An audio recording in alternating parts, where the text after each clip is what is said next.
Аз съм доволен от първата стъпка, че успяхме с вас да спасим и тази жена и това малко ангелче. Както казват всички, че като ангел, малко дете невинно. Заповядайте, може ли това е вашия билет? Като Светослав. Аз? Вие ли сте? Заповядайте. Да. И Борис. Да. Оператор. Да. Фокуска за вас.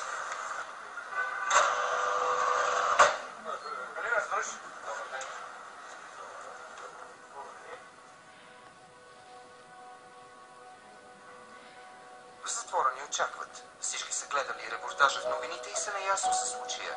Надзирателите взимат всички забранени предмети от чантата на Неджуа и влизаме в стаята за свиждане. Ето го и моментът, в който един баща вижда детето си за първи път.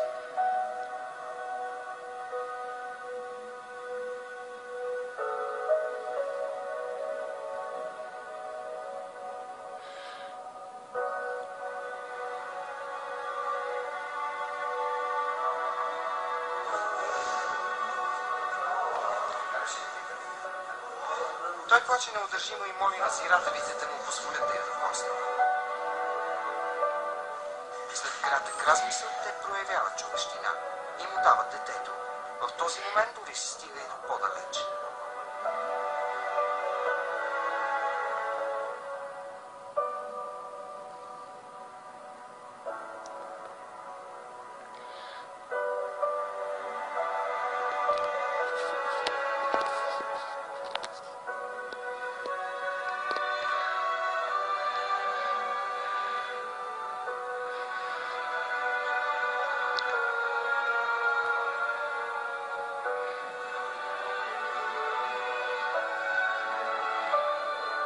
Неджуа също може да влезе.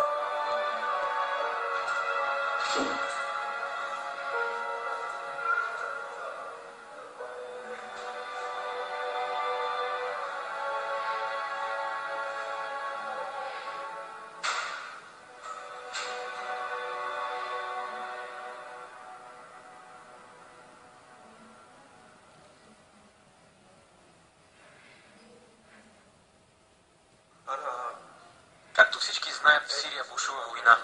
Аз исках да избягам от нея. Пристигнах в България и известно време нямах връзка с съпругата си. Дори не можехме да се чуваме по телефона.